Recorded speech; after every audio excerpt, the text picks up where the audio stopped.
कि चमार, कोली, धोबी, कुमार, गडरिया को अगर वोट का अधिकार मिलेगा तो हमें ये आज़ादी मंजूर नहीं है, हमें ऐसी आज़ादी नहीं चाहिए।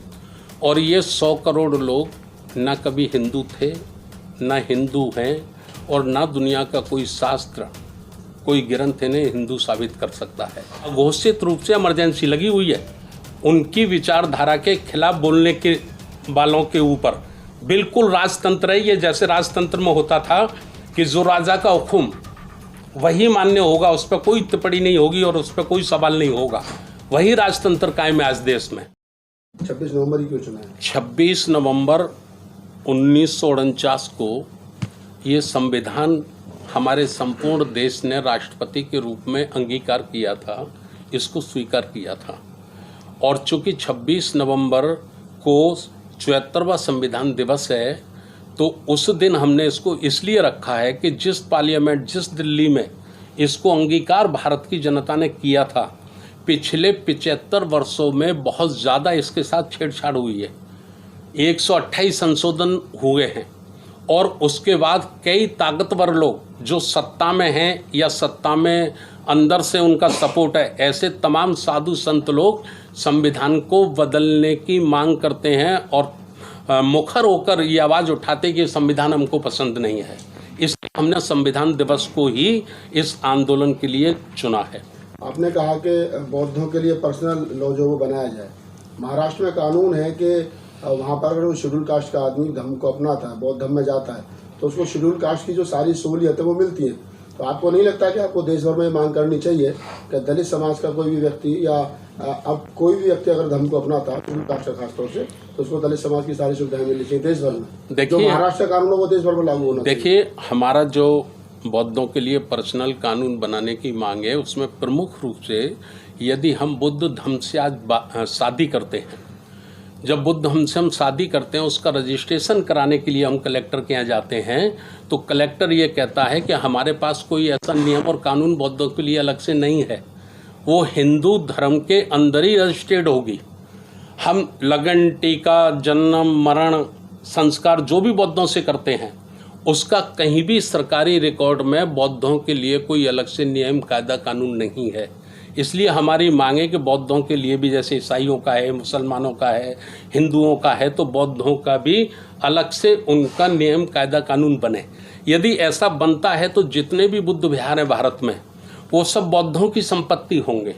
उस पर किसी गैर बौद्ध का, अवैध बौद्ध का कोई दावा नहीं होगा। जैसे अभी गया में हमारा जो महाबोधि विहार है, तो उसमें 4 हिंदू नामित होते हैं, 4 बुद्धिस्ट नामित होते हैं। तो इसीलिए नामित होते हैं कि क्योंकि बौद्धों का कोई अलग से कानून नहीं है। तो उनका दावा ये रहता है कि भाई बौद्ध भी हिंदू कानून से ही संचालित होते हैं, हिंदू कानून ही उन पर लागू होता है। तो जो संविधान की धारा 25 की उपधारा 2 है, उसमें हम चाहते हैं संशोधन होना चाहिए और बौद्धों का भी पर्सनल कानून बने, जिससे बौद्धों की धार्मिक, सांस्कृतिक, आर्थिक हर संपत्ति का हम स्वयं अपना उसका संचालन कर सकें। देश भर में बौद्धों की संख्या 1% के आसपास है, तो आपको नहीं लगता कि बौद्धों की संख्या जो बढ़ाई जानी चाहिए, लोगों को प्रेरित करना चाहिए धर्म की तरफ? देखिए, राष्ट्रीय बौद्ध महासभा के माध्यम से हमारा ऐसा मानना है कि इस देश का ओबीसी, जिसे हम पिछड़ा वर्ग कहते हैं, इस देश का एससी, जिसे हम शेड्यूल कास्ट कहते हैं, इस देश का एसटी, जिसे हम आदिवासी कहते हैं, इनकी संख्या लगभग भारत में 100 करोड़ से ज़्यादा है। और ये 100 करोड़ लोग ना कभी हिंदू थे, ना हिंदू हैं, और ना दुनिया का कोई शास्त्र, कोई ग्रंथ इन्हें हिंदू साबित कर सकता है। तो ये प्राचीन काल के बौद्ध हैं, ये प्राचीन काल के बौद्ध हैं। और कुछ मुट्ठी भर लोगों ने षड्यंत्र पूर्वक, बलपूर्वक इनको हिंदू धर्म के अंदर फंसा के रखा है, जिससे हजारों वर्ष तक इनके ऊपर रूल किया जा सके, इनको सेवक बना के रखा जा सके। ये हमारा मानना है। अगर सरकार आपकी बात नहीं मानती है 26 तारीख के प्रोटेस्ट के बाद में, तो फिर अगला कदम क्या होगा? 26 तारीख के बाद अगर सरकार नहीं मानती है तो अगला कदम हमारा 26 के बाद हम लोग बैठेंगे, तय करेंगे। और हमारी कोशिश रहेगी कि जो सरकार साहु फूले अम्बेडकर, बुद्ध, कांशीराम, संत रविदास, संत कबीर को मानने वाले लोगों की बात नहीं मानेगी वो सरकार नहीं रहेगी। उपासक जी, जब देश आज़ाद हुआ था और पहली सरकार बनी थी तो जितना हमें मालूम है तो यही संगोल उस समय उनको भी सौंपा गया था, पंडित जवाहरलाल नेहरू को। तो उस समय कोई दिक्कत नहीं हुई थी, तो अभी दिक्कत क्यों हो रही है? नहीं, जैसा कि आप जानते हैं कि भारत एक लोकतांत्रिक देश है और लोकतांत्रिक देश में जो लोकसभा है जो वो हमारा एक तरह से मंदिर होता है और लोकसभा में या उस मंदिर में राजतंत्र का प्रतीक क्यों होना चाहिए? तो ये सीधा सा मतलब है कि इन लोगों की जो मानसिकता है विरोधी लोगों की, वो चाहते हैं कि इनडायरेक्ट वे में इस देश में हिंदू राष्ट्र की मांग करने की जो मंशा है, तो यही उनका एक प्रयास है कि भाई चोल को यहाँ पर रखें और पूरे देश में मैसेज देने की कोशिश करें कि भाई ये देश केवल हिंदुओं का देश है, यह हिंदुओं के मानने वालों का देश है। यही अभी आपने देखा होगा कि भारतीय संविधान का जो प्रियम्बल है, जो उसका आत्मा कह सकते हैं या सोल कह सकते हैं, उसमें भी उन्होंने कहा कि धर्मनिरपेक्षता जो शब्द है उसको हटाने की बात कर रहे हैं। तो इसके पीछे उनकी सीधी मानसिकता पता लगता है कि वो केवल हिंदू राष्ट्र की स्थापना करने के प्रयास में, ऐसा मैं सोचता हूँ। बीजेपी के लोग तो ये कह रहे हैं कि हमने तो वही काम किया जो पंडित जवाहरलाल नेहरू ने किया था। जब पहली सरकार बनी थी तब भी सिंगोल सौंपा गया था, नई संसद बनी तब भी सिंगोल सौंपा गया, तो गलत क्या है? मैं उपासक जी की बात को आगे बढ़ाते हुए आपकी बात का उत्तर देना चाहता हूँ। उस वक्त तमिलनाडु के कुछ 5-7 लोगों ने ये पंडित जवाहरलाल नेहरू को सौंपा, उन्होंने उसको स्वीकार किया और स्वीकार करके उसको संसद में स्थान नहीं दिया, उसको इलाहाबाद के म्यूजियम में लगा दिया गया। म्यूजियम में लगा दिया गया तो भाई अगर कोई व्यक्ति है और उसको आप भेंट करने जा रहे कोई अपनी चीज़, तो भेंट तो स्वीकार कर ही लेगा व्यक्ति। लेकिन पंडित जवाहरलाल नेहरू ने इसको स्वीकार नहीं किया। इसको स्वीकार करने के बाद इलाहाबाद के म्यूजियम में इसको लगा दिया गया था। तो आज भी लगा दें, हमें क्या एतराज़ है? इलाहाबाद में लगा दें, दिल्ली में लगा दें, नागपुर में लगा दें, नागपुर में जो आरएसएस का मुख्यालय वहाँ पे लगा दें। सिद्धांत जी, एक सवाल आपसे ले लेते हैं। आप कानून के व्यक्ति हैं, क्या आपको लगता है कि ये काम गैर संवैधानिक है, इसके खिलाफ कोर्ट में जाया जा सकता है सरकार के खिलाफ? बिल्कुल ये गैर संवैधानिक है, इसकी संविधान में कोई व्यवस्था नहीं है। और दूसरी बात, आपने एक प्रश्न जो किया अभी, उसको लोकतांत्रिक सत्ता के हस्तांतरण के तौर पर संगोल को कभी जवाहरलाल नेहरू जी को नहीं दिया गया। वो सिर्फ एक स्थानीय प्रतीक था, वो भी राजशाही का उस टाइम पर। तो उन्होंने इस बात का, क्योंकि संविधान सभा में ऐसा कोई प्रस्ताव पारित नहीं हुआ कि संगोल जैसी चीज़ किसी लोकतांत्रिक संस्था में, संसद में स्थापित की जाए जो किसी सत्ता के स्थानांतरण का प्रतीक हो।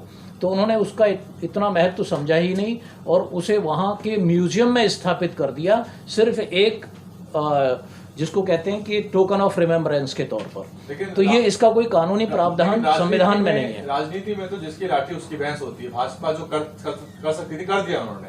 अब आप जो उससे अपील कर रहे हैं, बाबा साहब ने कहा था कि मांगने से अधिकार नहीं, छीनने से मिलेंगे। तो 24 के जो चुनाव है उसमें आपकी सरकार बनाने गिराने में भूमिका रहेगी। आप क्या विचारधारा है आपके राजनीतिक रूप से? मुझसे कर रहे हैं? हाँ, आप जी।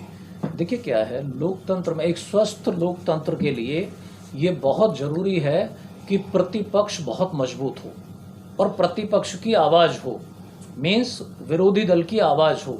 आज सत्ताधारी दल अपने लोकतांत्रिक संस्थाओं का दुरुपयोग करके प्रतिपक्ष की आवाज़ को दबाने का प्रयास कर रहा है।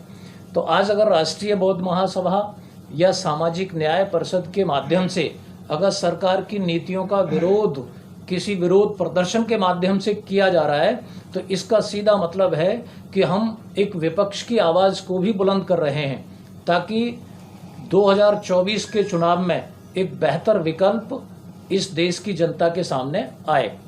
क्योंकि आपको मालूम है कि यहाँ लोकतंत्र की ताकत के बल पर चुना हुआ प्रधानमंत्री अपरोक्ष रूप से यहाँ राजतंत्र स्थापित कर रहा है और लोकतंत्र शांत है, मौन है। आप और हम लोकतंत्र हैं। मीडिया जो फोर्थ स्तंभ है डेमोक्रेसी का, वो मौन है। तो इसलिए इन बातों को मुखर होकर के आपके माध्यम से, धरना प्रदर्शन के माध्यम से जनता के सामने लाया जाएगा और एक बेहतर विकल्प के लिए रास्ता अख्तियार किया जाएगा। सर 2 सवाल है, आखिरी सवाल है, बाकी और कोई साथी पूछना चाहे? सामाजिक पत्रकारिता जो लोग कर रहे हैं, सामाजिक परिवर्तन की जो बातें कर रहे हैं, उन पे यूएपीए सरकार लगा रही है। ये सभी पत्रकार इस समय डर के साए में हैं। दूसरा, जो मुद्दे आप लोगों ने लिए हैं वो सभी राजनीति से प्रेरित हैं। इसके लिए बहुजनों की जो राजनीति पार्टियां कर रही हैं उनको मुखर होकर आना चाहिए। राष्ट्रीय बौद्ध महासभा क्यों इसके ऊपर मतलब इतना खुलकर बात कर रही है? ये दो मुद्दे हैं जी, कोई भी जवाब दे दे साथी। आपका ठीक सवाल है कि जो हमारे बहुजन के नेता हैं उनको आना चाहिए, लेकिन मैंने प्रारंभ में ये कहा था कि उनकी कुछ मजबूरी हो सकती है। इनकम टैक्स उनकी मजबूरी हो सकती है, सीबीआई उनकी मजबूरी हो सकती है, ईडी उनकी मजबूरी हो सकती है, लेकिन बाबा साहब को मानने वाले करोड़ों लोगों की कोई मजबूरी नहीं है। तो राष्ट्रीय बौद्ध महासभा और सामाजिक न्याय परिषद के माध्यम से हम बाबा साहब को मानने वाले लोग जिनकी कोई मजबूरी नहीं है, वो प्रत्येक संविधान विरोधी काम का विरोध करेंगे, सड़कों पे करेंगे, संसद के बाहर करेंगे। अभी हम लोग ये संसद पे कर रहे हैं, 26 नवंबर को जंतर मंतर पे कर रहे हैं। लगेगा कि हमारी बात का प्रभाव नहीं पड़ रहा सरकार के ऊपर, तो हम जिलों में करेंगे, सड़कों पे करेंगे। आपने एक बात कही कि राजनीतिक लोगों की कोई परेशानी हो सकती है ईडी की या इनकम टैक्स की। क्या आपको ये लगता है, या आप ये कहना चाहते हैं कि वो सारे नेता भ्रष्ट हैं इसलिए सामने नहीं आना चाहते, वो डर के नहीं आ रहे? देखिए, इस समय अघोषित रूप से इमरजेंसी लगी हुई है। यहाँ भ्रष्ट और ईमानदार की बात ही नहीं है। यहाँ बात यह है कि कौन उनके खिलाफ बोलेगा, कौन उनके खिलाफ बोलेगा, उसके लिए उनको जेल में डाल दिया जाएगा। और मैं गारंटी से आपसे कह रहा हूँ, जितने लोगों को भी जेल में डाला जा रहा है, जितने लोगों पर भी सीडी ईडी की छापे पड़ रहे हैं, ये 100 के 100% लोग न्यायालय में बरी होंगे। इनमें से एक को भी सजा नहीं मिलेगी। आप ये मानिए, अघोषित रूप से इमरजेंसी लगी हुई है।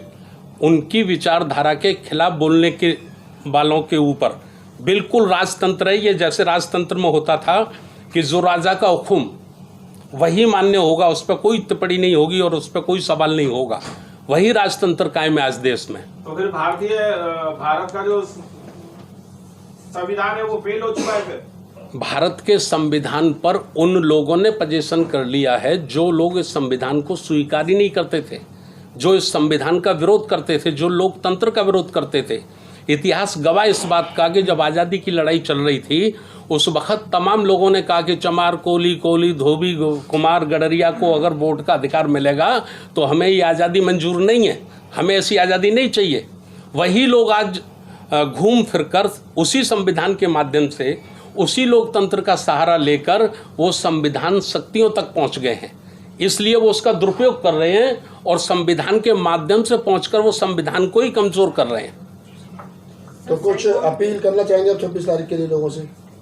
हम आप सबके माध्यम से हाथ जोड़ के निवेदन करते हैं कि 26 नवंबर 2023 ये देश की स्वतंत्रता, देश के नागरिकों के अधिकार का आंदोलन है। आप ज़्यादा से ज़्यादा संख्या में आप लोग आएँ और इस धरना प्रदर्शन को इतना ज़बरदस्त आंदोलन मजबूत बनाएं कि सरकार को विवश होना पड़े आपकी बात मानने के लिए। ये हम आपके चैनल के माध्यम से आज निवेदन करना चाहते हैं।